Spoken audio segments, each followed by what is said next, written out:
Hello दोस्तों, स्वागत है आपका आपके अपने चैनल लर्न जीके विद एजे में। तो दोस्तों, आज के इस वीडियो में हम जिस टॉपिक के बारे में बात करने वाले हैं, दोस्तों आप इस टॉपिक को हिस्ट्री का एक मोस्ट इम्पोर्टेंट टॉपिक भी कह सकते हैं या फिर जीके का एक मोस्ट इम्पोर्टेंट टॉपिक भी, क्योंकि दोस्तों इस टॉपिक से कॉम्पिटिशन एग्ज़ाम में बहुत सारे क्वेश्चन उठते हैं जो कि बहुत इंपॉर्टेंट होते हैं। तो दोस्तों, अगर आपको भी इस टॉपिक के बारे में जानना है तो आप इस वीडियो को पूरा शुरू से लास्ट तक देखिएगा। तो दोस्तों, हम जिस टॉपिक के बारे में बात कर रहे हैं वो टॉपिक है इंडस्ट्रियल रिवॉल्यूशन, मतलब औद्योगिक क्रांति। तो दोस्तों, पहले हम आपको क्या इस वीडियो में क्या बताएंगे वो जानते हैं। दोस्तों, हम पढ़ेंगे कि विश्व में औद्योगिक क्रांति यानी इंडस्ट्रियल रिवॉल्यूशन की शुरुआत कब से हुई, कहाँ से हुई और कैसे हुई। तो दोस्तों, अगर आपको इसके बारे में पूरी डिटेल जानकारी लेनी है तो बने रहिए हमारी वीडियो के साथ। तो चलिए दोस्तों, वीडियो शुरू करते हैं। दोस्तों, वीडियो शुरू करने से पहले आपको एक इम्पोर्टेंट बात बता दें कि हमने ये जो पूरा जो इंडस्ट्रियल रिवॉल्यूशन का टॉपिक है उसको दो पार्ट में डिवाइड कर रखा है। तो आप दोनों पार्ट्स को अच्छे से ये देखिएगा ताकि आपको पूरा टॉपिक अच्छे से समझ में आ जाए। तो दोस्तों, अगर आपको वीडियो अच्छा लगता है तो आप हमारे वीडियो को लाइक से सब्सक्राइब करके बेल आइकन को प्रेस करना ना भूलें ताकि हमारे हर वीडियो के अपडेट्स आपको सबसे पहले मिल सके। तो चलिए हमारा आज का वीडियो शुरू करते हैं। दोस्तों, सबसे पहले हम इंडस्ट्रियल रिवॉल्यूशन के बारे में थोड़ी बेसिक इंट्रोडक्शन जानेंगे। तो दोस्तों, before the beginning of 19th century यानी 19वीं शताब्दी की शुरुआत से पहले most of the task were done by hand operated tools. बहुत सारे जो ज़्यादातर कार्य थे वो हाथों से बने हुए या हाथों से चलने वाले जो टूल्स थे उनसे किए जाते थे। When new sources of energy were discovered, जब मतलब जो ऊर्जा के नए जो मतलब मशीन्स वगैरह खोजी गई, it enable the man and access to unlimited power to work. इसने इंसान को इतनी पावर दे दी कि वो एक साथ अनलिमिटेड काम कर सकता है।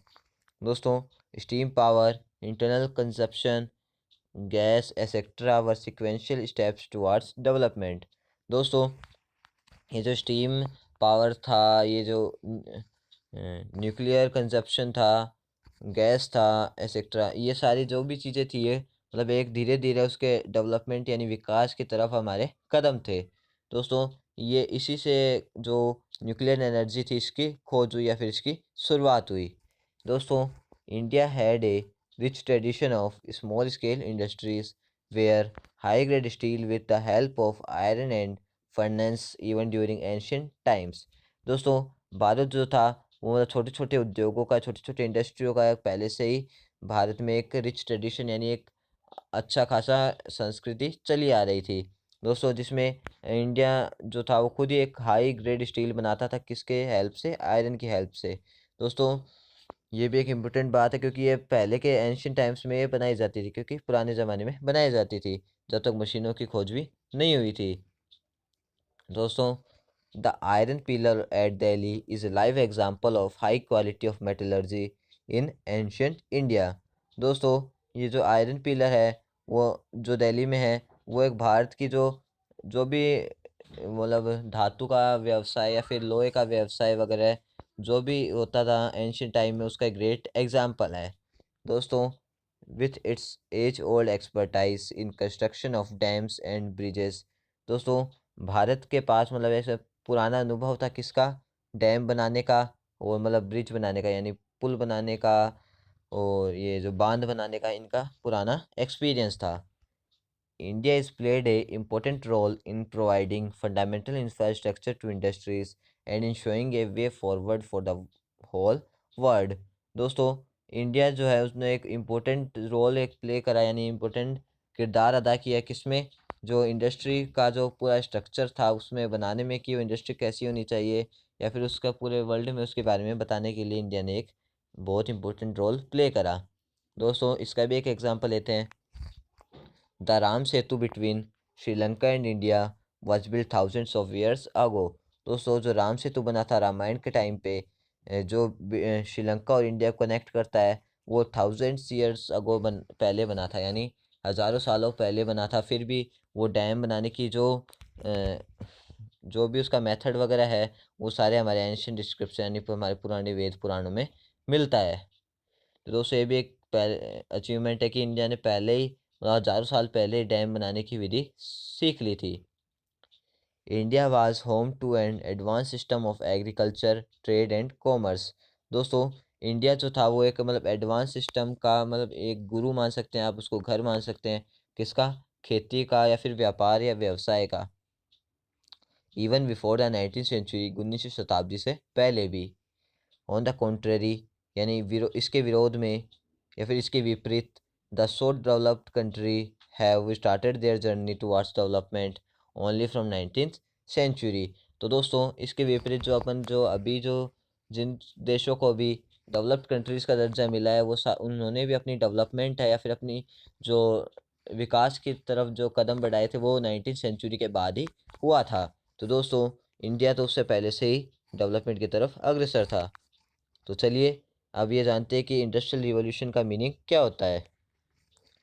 The industrial revolution means those fundamental changes in production system which helps the human resources to utilize new modes of transport and to work in large industries in place of traditional agriculture, commerce and small scale industrial unit।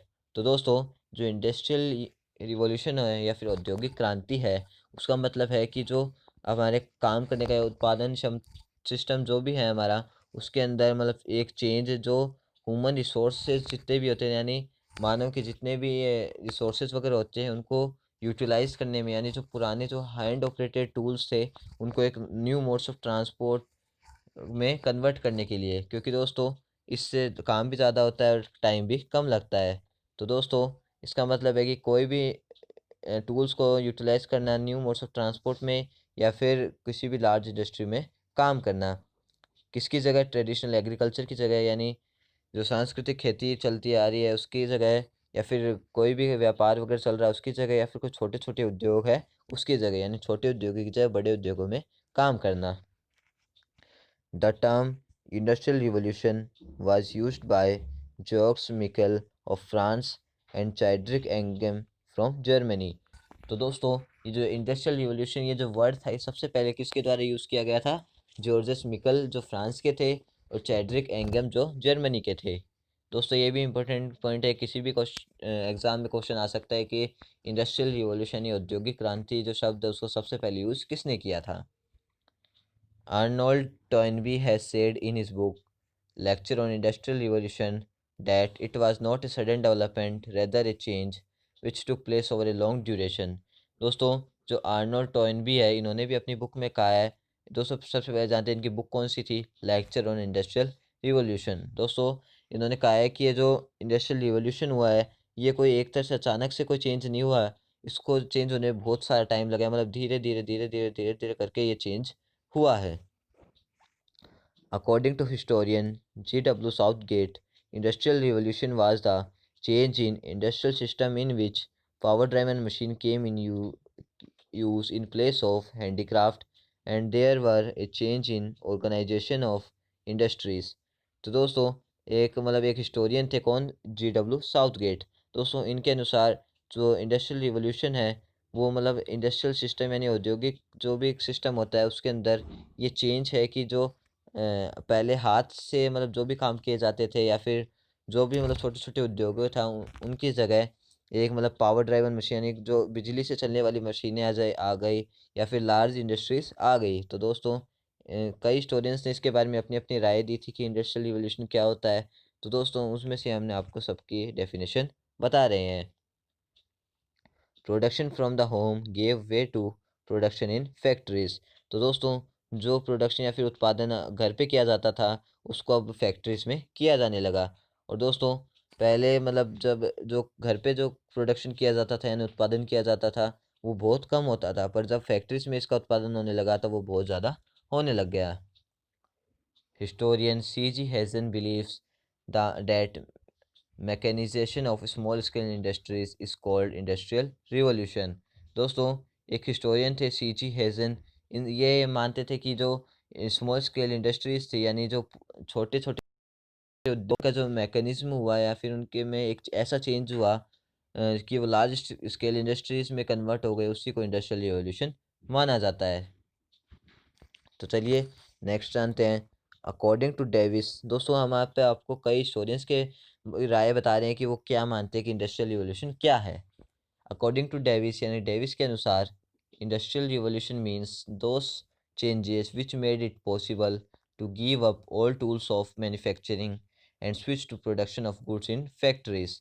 तो दोस्तों Davis के अनुसार industrial revolution का मतलब होता है कि वो चेंज जिसने इसको संभव बना दिया कि जो पुराने टूल्स जितने भी थे, जो हाथों से काम किए जाते थे, जो भी टूल्स, उन सबको छोड़ना, और जो उत्पादन है वो एक उत्पादन हो सकता है, फिर आप किसी भी मतलब चीज़ का एक ग्रेट जो लार्ज स्केल इंडस्ट्रीज़ में करना है, तो वो जो कुछ भी उत्पादन वगैरह होता है वो फैक्ट्रीज़ में किया जाए। तो दोस्तों अगर हम मतलब ओल्ड टूल्स को अपन छोड़ देंगे और मशीन से काम करेंगे और घर को छोड़ के फैक्ट्रीज़ में काम करेंगे, तो जो प्रोडक्शन होगा वो अपने आप ही ज़्यादा होगा। तो दोस्तों ये पॉइंट जो हम आपको बताएंगे ये मेन पॉइंट है, तो दोस्तों आप ही इसको याद रखना। According to section 8 of encyclopaedia of science, यानी इंसाइक्लोपीडिया साइंस की इंसाइक्लोपीडिया के सेक्शन 8 के अनुसार the economic and technological progress which become faster and stronger in 18th century and which facilitated the origin of industrialism is called industrial revolution। दोस्तों encyclopedia जो science की encyclopedia है उसके section 8 के अनुसार जो मतलब इकोनॉमिक या उसको टेक्निकल जो प्रोसेस था, जो मतलब धीरे धीरे चलता आ रहा था, वो 18th सेंचुरी में फास्ट हो गया और मजबूत भी हो गया, और जिसने मतलब जो इंडस्ट्रीज़ वगैरह जो स्थापित होने लग गई उसको उसने बढ़ावा दिया, और इसी को इंडस्ट्रियल रिवॉल्यूशन कहते हैं।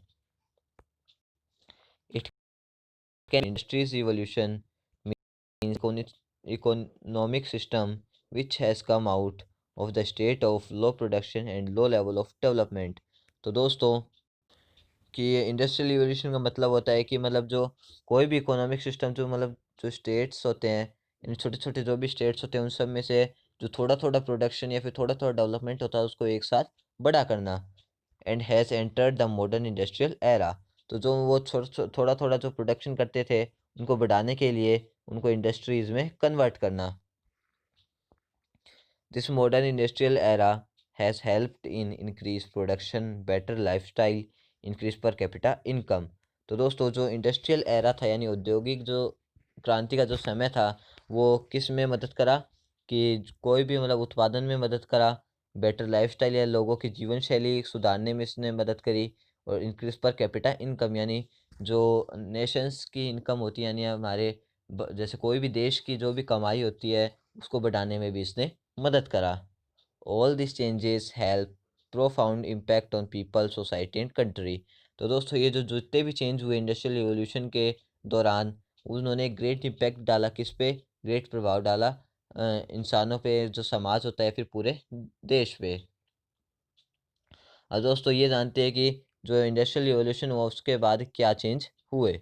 तो दोस्तों फर्स्ट है production related work which were done by hands were now being done by power driven machines and tools। तो दोस्तों जो भी प्रोडक्शन यानी उत्पादन से रिलेटेड जो भी काम जो पहले हाथों से किए जाते थे, वो अब मतलब मशीनों से या फिर टूल से किए जाते हैं। तो दोस्तों ये इंपॉर्टेंट है क्योंकि पहले जो हाथ से काम किया जाता था उससे उत्पादन कम होता था, और जब फिर उसको ही मशीन से उत्पादन किया जाने लगा तो उत्पादन बहुत ज़्यादा होने लग गया। Steel making factories are being open to meet the increasing demand of steel. तो जो स्टील बनाने की जो भी फैक्ट्रीज थी वो सारी शुरू होने लग गई कि स्टील का जो भी डिमांड था उसको पूरा करने के लिए स्टील की फैक्ट्रीज भी शुरू होने लग गई। तो दोस्तों ये भी एक इम्पोर्टेंट बात थी कि स्टील तो हर चीज़ में काम आता है। Use of power driven machines in agriculture help in farming on large farm instead of small plots. दोस्तों जो मतलब जो एग्रीकल्चर यानी खेती बाड़ी के काम में भी जो मशीन यूज़ आने लग गई, वो एक उसने उन्होंने भी एक बहुत इंपॉर्टेंट काम करा कि वो जैसे जो भी कार्य वगैरह जो छोटी मतलब छोटी छोटे प्लॉट्स में होता था, वो भी एक साथ बड़े प्लॉट में ज़्यादा काम हो सकता है। तो दोस्तों ये इंपॉर्टेंट है कि पहले अगर एक छोटे से प्लॉट में अगर एक किसान काम करता था हाथ से, तो उसका काम भी कम होता और टाइम भी ज़्यादा लगता, पर जब मशीन से वो काम करता है तो उसका काम भी ज़्यादा होता है और टाइम भी कम लगता है। Next point, increased use of capital help in development of banking system. तो दोस्तों जो मतलब कैपिटल यानी पैसों का जो ज़्यादा यूज़ होने लग गया क्योंकि इंडस्ट्रीज़ वगैरह स्थापित होगी तो पैसों का यूज़ ज़्यादा होगा। तो दोस्तों जब पैसों का यूज़ ज़्यादा होने लग गया, जब उसने किसको हेल्प करा? बैंकिंग सिस्टम, यानी जो भी बैंक से रिलेटेड काम थे, बैंकिंग सिस्टम के ओपन होने यानी बैंक वगैरह शुरू होने में और इनमें उसने मदद करी।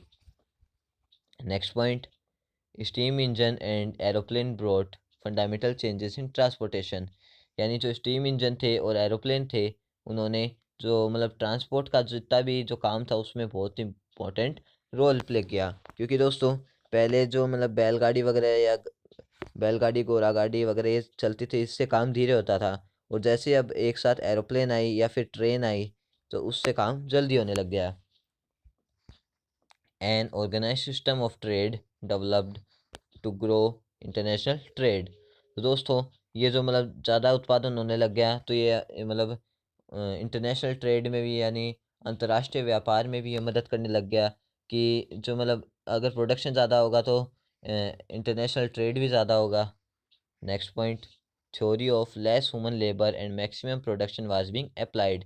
जो मतलब जो थ्योरी थी कि कम जो लेबर लगे और मैक्सिमम प्रोडक्शन ज़्यादा से ज़्यादा काम हो, वो भी अप्लाइड होने लगे। किसकी वजह से? इंडस्ट्रियल रिवॉल्यूशन की वजह से। अब दोस्तों ये जानते हैं कि इंडस्ट्रियल रिवॉल्यूशन जो है वो इंग्लैंड से ही क्यों स्टार्ट हुई। England was the first country which witness the modern industrialisation. दोस्तों इंग्लैंड जो था वो एक पहली कंट्री थी जो मतलब इंडस्ट्रियलाइजेशन को स्टार्ट किया था। Compare to other Europe countries of Europe, there were certain condition in England which help in making in the pioneer of industrial revolution. तो दोस्तों अगर अपन यूरोप के अदर कंट्रीज़ के बारे में जानने कंपेयर करें उसको इंग्लैंड से, तो इंग्लैंड के पास ऐसी अच्छी कंडीशन थी जो मतलब इंडस्ट्रियल रिवॉल्यूशन स्टार्ट करने के लिए बहुत ही ज़रूरी होती है। तो दोस्तों इंग्लैंड के पास हर वो चीज़ थी जो उसको इंडस्ट्रियल रिवॉल्यूशन स्टार्ट करने के लिए चाहिए। तो दोस्तों वो हम सारी चीज़ें हम नीचे जानेंगे। Large colonial empire of England. दोस्तों आप इसको मतलब कॉलोनियल एम्पायर जो था उसको एक औपनिवेशिक साम्राज्य भी बोल सकते हैं दोस्तों, जिनके पास मतलब पैसा भी बहुत था। The colonial empire of England in the 18th century gave it access to raw materials and new markets। तो दोस्तों जो कॉलोनियल एम्पायर या फिर औपनिवेशक जो साम्राज्य था इंग्लैंड का, उसने इंग्लैंड को मतलब ये एक ऐसे छूट दे दी, मतलब उस वो इंग्लैंड के ऐसा कर सकता था कि वो वहाँ पे जो जो भी रॉ मटेरियल थे यानी कच्चा सामान जो भी था या फिर नए नए मार्केट ओपन करना, वो सारे काम इंग्लैंड वहाँ पे कर सकता था। दोस्तों other countries of Europe did not have colonies. दोस्तों जो बाकी की जो कंट्री थी यूरोप की, वो उनके पास कॉलोनी जैसे इंग्लैंड जैसा जो कॉलोनियल एम्पायर था वो नहीं था, कईयों के पास तो कॉलोनीज ही नहीं थी। Some European countries which had colonies did not have a large colonial empire England. तो दोस्तों अगर जिन कंट्रीज़ के पास अगर कॉलोनीज भी थी तो उनके पास इंग्लैंड के जैसा एक लार्ज कॉलोनियल एम्पायर नहीं था। तो दोस्तों ये भी इंपॉर्टेंट बात हो सकती है। Proximity to iron and coal mines. तो दोस्तों जो इंग्लैंड के पास है वो मतलब आयरन और कोल की माइंस उसके पास ही थी। तो दोस्तों इसकी भी आयरन और कोल की यानी लोहे की या फिर जो कोयले की भी उसके पास कोई कमी नहीं थी। Iron mines and coal mines were in close proximity to each other. तो दोस्तों जो जो आयरन की जो माइंस थी यानी खाने थी, लोहे की जो खाने थी और कोयले की जो खाने थे, वो भी आपस में पास पास ही थी। तो मतलब इसको इंग्लैंड को इसके बारे में ज़्यादा दिक्कत नहीं हुई। This help in production of iron and steel. तो दोस्तों ये इनकी खाने थी, ये किस में हेल्प करी? लोहे की और स्टील के प्रोडक्शन में। Steel was necessary for making machine. दोस्तों स्टील जो है वो किसके लिए ज़रूरी है? मशीन्स वगैरह बनाने के लिए। तो दोस्तों आपने देखा हो कि ज़्यादातर मशीन जो होती है वो सारी स्टील से बनी होती है। थर्ड पॉइंट हमारा प्रोडक्शन बेस्ड ऑन कंजप्शन, यानी जितना उसका प्रोडक्शन होता था, उत्पादन होता था, उस हिसाब से उसका कंजप्शन होता था। France mainly exported high quality luxurious item. दोस्तों फ्रांस जो था वो मतलब ज़्यादातर ऐसी आइटम बेचता था जो मतलब विलासी लोग होते थे जिनके पास ज़्यादा पैसा होता था, वो चीज़ वो चीज़ अफोर्ड कर पाते थे। और जो तो वो जो चीज़ बेचते थे वो सारे लोग कम यूज़ करते थे। Consumption of items of luxury is always limited. तो जो लग्जरी जो आइटम होते थे उनके कंजप्शन जो होते थे वो हमेशा लिमिटेड ही होते थे। तो दोस्तों जिनके पास ज़्यादा पैसा होता था वो ही खाली इन आइटम्स को खरीद पाते थे। but England exported those items which are used by people on a regular basis and large quantity। तो दोस्तों इंग्लैंड जो था वो ऐसे जो आइटम्स एक्सपोर्ट करता था जो मतलब ज़्यादा से ज़्यादा लोगों के द्वारा यूज़ किए जाते हो, यानी जो रेगुलर बेसिस पे यूज़ किए जाते हो और ज़्यादा क्वांटिटी में यूज़ किया जाता है। तो दोस्तों एक इम्पोर्टेंट है, क्योंकि एक तो अपन महंगी चीज़ भेजेंगे तो वो खाली अमीर लोग ही खरीद पाते हैं, पर इंग्लैंड ने ऐसा नहीं किया। इंग्लैंड ने दिमाग लगाया और उसने खाली मतलब सस्ती सस्ती चीज़ें भेजी जो ज़्यादा यूज़ की जाती है। England believed that if such goods could be made in cheaper ways, then it is possible to increase their market। दोस्तों इंग्लैंड ये मानता था कि अगर वो मतलब जो ऐसे जो ज़्यादातर यूज़ होती है रेगुलर बेसिस पे जो चीज़ें यूज़ होती है, अगर वो चीज़ मतलब सस्ते में बना के बेचेगा तो उससे उसका मार्केट भी बढ़ेगा। तो दोस्तों ये भी एक इम्पोर्टेंट बात है। Hence, England was ready to adapt to those methods which could help in large scale production of goods। तो इंग्लैंड इस चीज़ को अडॉप्ट करने के लिए रेडी था कि कोई भी ऐसा मेथड जो लार्ज स्केल प्रोडक्शन या फिर लार्ज स्केल इंडस्ट्रीज में हेल्प करे। नेक्स्ट पॉइंट है availability of semi skilled workers, यानी जो काम करने वाले लोगों की वो भी उनको अवेलेबिलिटी तुरंत मिल गई। When the federal system collapse in England, यानी जब जो ये इंडस्ट्रियल रिवॉल्यूशन जब आया इंग्लैंड में, नहीं, जब इंडस्ट्रियल रिवॉल्यूशन से पहले semi skilled workers migrated to cities in large number. जो जो वर्कर्स थे वो मतलब यहाँ पे इतना काम नहीं था, इसलिए वो दूसरी सिटीज़ में जाने लग गए काम करने के लिए। When industrial revolution began, those semi-skilled workers were already available to work with new machines। यानी दोस्तों पहले जब इंडस्ट्रियल रिवॉल्यूशन से पहले जब काम नहीं था इंग्लैंड में इतना, जब जो वर्कर्स थे जो लेबर्स थे वो दूसरे शहर में जा जाके काम करने लग गए। पर जैसे ही इंग्लैंड में इंडस्ट्रियल रिवॉल्यूशन शुरू हुई तो सारे वर्कर्स वापस आ गए, किसके लिए? इंडस्ट्रीज़ के साथ काम करने के लिए वो रेडी हो गए थे। तो दोस्तों इंग्लैंड के पास हर वो चीज़ थी जो उसको इंडस्ट्रियल रिवॉल्यूशन स्टार्ट करने के लिए चाहिए थी। Next point French revolution and वार। दोस्तों जो फ्रांस का जो रिवॉल्यूशन हुआ था या फिर उसके जो भी लड़ाइयाँ हुई थी वो भी इंडस्ट्रियल रिवॉल्यूशन की बिगिनिंग के लिए एक बहुत इंपॉर्टेंट फैक्टर थी। The French revolution and Napoleon wars played important role in facilitating industrial revolution in England. दोस्तों जब फ्रेंच रिवॉल्यूशन हुआ था या जब फ्रांस की क्रांति हुई थी या फिर जो नेपोलियन के जो भी वार्स हुए थे, उन्होंने भी इंडस्ट्रियल रिवॉल्यूशन की शुरुआत के लिए इंग्लैंड में एक बहुत ही इंपॉर्टेंट रोल प्ले किया था। During the years of war, England has to improve the method of production so that the need of soldiers of England and French countries could be met। तो दोस्तों जब मतलब जिन सालों में वो लड़ाई चल रही थी उस टाइम पे इंग्लैंड जो है वो अपनी प्रोडक्शन को बढ़ाने में काम कर रहा था, जिससे जो इंग्लैंड के जो सैनिक थे या फिर उसके जो पड़ोसी या दोस्त जो देशों के जो भी सैनिक थे उनके लिए उनकी जो भी जो नीड्स थी वो सारी पूरी की जा सके, इसलिए इंग्लैंड खाली उसमें प्रोडक्शन में लगा हुआ था। Next point availability of capital. दोस्तों इंग्लैंड के पास पैसे की भी कोई कमी नहीं थी, तो ये भी उसके लिए एक अच्छा फैक्टर था। Unlike other European countries England had good access to capital to make big factories. दोस्तों अगर अपन दूसरी यूरोपियन कंट्रीज़ की बात करें तो उनमें उनके पास इंग्लैंड से इतना अच्छा पैसा नहीं था। दोस्तों इंग्लैंड के पास अच्छा पैसा था कि जिससे वो बड़ी फैक्ट्रियाज खोल सकता था। Contemporary conditions were highly favourable for creation and utilisation of capital. तो दोस्तों इसके पास ऐसी कंडीशन भी थी कि वो जो जो उसके पास कैपिटल है, जो उसके पास पैसा है, उसको अच्छी जगह यूज़ किया जा सके। The industrialist of England got the facility of loan and capital creation in 18th century. और जो मतलब इंग्लैंड की जो इंडस्ट्रीज़ के जो भी मालिक थे उनको ये फैसिलिटी मिल गई कि वो मतलब लोन लेके भी पैसे कमा सकते थे, किसमें? 18वीं सदी में या फिर 18वीं शताब्दी में। Next point favourable geographical situation of England, यानी इंग्लैंड जो था उसकी जो मतलब जियोग्राफिकल भूगोलीय स्थिति थी वो भी बहुत जरूरी मतलब अच्छी थी, क्योंकि दोस्तों उसको वो चारों तरफ से पानी से घिरा हुआ था, तो मतलब उसको बाढ़ का खतरा कम था। चलिए इसके बारे में जानते हैं।